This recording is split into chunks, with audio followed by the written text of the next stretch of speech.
હું રસ્તાના ફૂટપાથ ઉપર મૂર્તિઓ વેચતો હતો.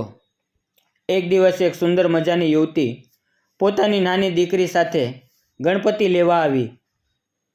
તેની પાસે પૂરા પૈસા નહોતા, છતાં મેં તેને ઓછી કિંમતે ગણપતિની એક મૂર્તિ આપી દીધી અને પછી અમારી સારી ઓળખાણ થઈ ગઈ. તેણે મને પોતાના ઘરે ચા પીવા માટે બોલાવ્યો. જ્યારે હું તેના ઘરે ગયો ત્યારે ત્યાં બીજું કોઈ નહોતું. હું અને તે, બસ અમે બંને જ હતા. તો મિત્રો, વાર્તામાં આગળ વધીએ તે પહેલાં જણાવી દઉં કે આ વાર્તામાં આવતા નામપાત્ર અને ઘટના ફક્ત કાલ્પનિક છે. તેનો કોઈ જાતિ, ધર્મ કે વ્યક્તિ સાથે સંબંધ નથી. આ વાર્તા ફક્ત મનોરંજન અને શૈક્ષણિક ઉદ્દેશ હેતુ બનાવવામાં આવી છે. તેને અન્યથા ન જોશો. નમસ્કાર મિત્રો, મારું નામ રોહિત છે. અત્યારે મારી ઉંમર 32 વર્ષની છે. હું રસ્તાની બાજુમાં ઋતુ પ્રમાણે અલગ અલગ વસ્તુઓ વેચું છું. અત્યારે ગણપતિનો તહેવાર આવતો હતો એટલે મેં વિચાર્યું કે આ વખતે હું ગણપતિની મૂર્તિઓનું વેચાણ શરૂ કરું. મારા હજુ સુધી લગ્ન થયા નહોતા, કારણ કે ઘરની પરિસ્થિતિ ખૂબ ખરાબ હતી અને એ જ ગરીબીના કારણે કોઈ પણ છોકરી મારી સાથે લગ્ન કરવા તૈયાર નહોતી. હવે ગણપતિના દિવસો નજીક આવ્યા એટલે મેં રસ્તાની એક બાજુ લારીમાં મૂર્તિઓ વેચવાનું શરૂ કર્યું. રસ્તા પર લોકોની ભીડ ખૂબ હતી. દરેક વ્યક્તિ પોતાના ઘરે બપ્પાને લાવવા માટે તૈયાર હતા. મારું કામ પણ સારું ચાલી રહ્યું હતું. મારી મીઠી ભાષાથી લોકો આકર્ષાઈને મારી પાસેથી મૂર્તિ ખરીદી લેતા. ધીમે ધીમે બપોર થઈ ગઈ અને મેં ઘણી બધી મૂર્તિઓ વેચી નાખી હતી. લગભગ 3 વાગ્યે એક સુંદર યુવતી પોતાની 5 વર્ષની દીકરીને લઈને મારા સ્ટોલ ઉપર આવી. તે મહિલા એટલી સુંદર હતી જાણે કુદરતે પોતાની આખી સુંદરતા એની ઉપર વરસાવી હોય. પાતળું શરીર અને સાડીમાં સજેલું એનું રૂપ. તેને જોઈને મારી નજર એની ઉપર અટકી ગઈ. તે અને તેની દીકરી બંને મૂર્તિ જોતા હતા અને તે મને તેના વિશે પૂછતા હતા. તેની દીકરીની એક મૂર્તિ ગમી ગઈ. મહિલાએ મને તેની કિંમત વિશે પૂછ્યું. મેં કહ્યું, મેડમ, 500 રૂપિયા. કિંમત સાંભળી અને તેના ચહેરાનો રંગ બદલાઈ ગયો. તેણે તેની દીકરીને કહ્યું, બેટા, આપણી પાસે એટલા પૈસા નથી, બીજી નાની મૂર્તિ લઈ લે.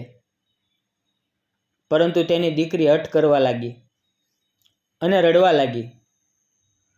આ બધું જોઈને મને અંદરથી ખૂબ ખરાબ લાગ્યું. તે મહિલા તેની દીકરીને લઈને જવા લાગી, પણ એ દ્રશ્ય મારા હૃદયને સ્પર્શી ગયું. મેં તેને પાછા બોલાવ્યા. તે બંને ફરી આવ્યા અને તેણે શાંતિથી કહ્યું, અમે ગરીબ લોકો છીએ, આટલી મોંઘી ખરીદી કરી શકતા નથી. અને સાચું કહું તો ગણપતિ નાના હોય કે મોટા, ભગવાન તો ભગવાન જ છે. પરંતુ મારી દીકરીને આ મોટા જ ગણપતિ જોઈએ છે. મેં શાંતિથી તેની વાત સાંભળી અને મેં પૂછ્યું, તમારી પાસે કેટલા પૈસા છે? તેણે કહ્યું, ફક્ત 100. હવે મિત્રો, સાચું કહું તો તેણે પસંદ કરેલી મૂર્તિ 250 રૂપિયામાં પણ આપવી મારા માટે નુકસાન હતું.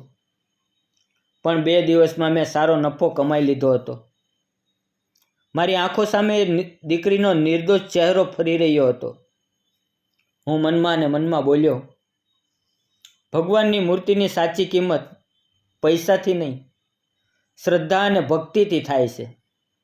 પછી મેં નક્કી કર્યું કે આ મૂર્તિ હું તેમને 100 રૂપિયામાં આપીશ. ત્યારે તે યુવતીએ કહ્યું, તમને મુશ્કેલી પડશે. પણ મેં હસતા હસતા તે મૂર્તિ તેની દીકરીને આપી દીધી અને તેના ચહેરા પર હાસ્ય આવી ગયું. એના ચહેરા પર જે આનંદ છલકાયો એ હું કદી ભૂલી શકીશ નહીં. એના આંસુ હવે ખુશીના આંસુ બની ગયા. તેનો આનંદ જોઈને મારું હૃદય ભરાઈ ગયું. પછી તે મહિલા અને તેની દીકરી આભાર માનતા માનતા જતા રહ્યા. 2-3 દિવસ પછી તે દિવસ પણ આવ્યો જ્યારે બધી જગ્યાએ ગણપતિ બાપાની સ્થાપના થઈ. હું રોજ આરતીમાં જતો. એક દિવસ અચાનક હું બાજુના ગણપતિ પંડાલમાં આરતીમાં ગયો તો મેં જોયું કે તે મહિલા ત્યાં રંગોળી બનાવી રહી હતી. હું તેની બાજુમાં તેની પાસે ગયો અને કહ્યું, તમે ખૂબ સુંદર રંગોળી બનાવી છે.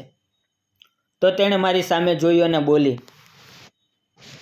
મને તમે આપેલી મૂર્તિમાંથી જ રંગોળી બનાવવાની પ્રેરણા મળી છે. હવે ત્યાં અમારી અવારનવાર મુલાકાત થવા લાગી.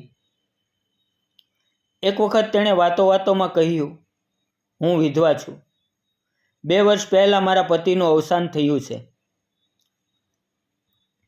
હવે હું મારી નાની દીકરી માટે જીવી રહી છું. તેની વાત સાંભળીને હું ચૂપ રહ્યો. પછી મેં પણ મારી હાલત કહી. હું પણ ગરીબ છું અને કુંવારો છું. મેં તેની છોકરી માટે રમકડાં લીધા અને પછી તેણે મને ઘરે ચા માટે બોલાવ્યો. એ દિવસે મને લાગ્યું કે ગણપતિ બાપાએ જ અમને મેળવ્યા છે. એક દિવસ મેં હિંમત કરીને એનો હાથ પકડીને કહ્યું, માધવી, હું તને પ્રેમ કરું છું અને હું તારી સાથે લગ્ન કરવા માંગુ છું.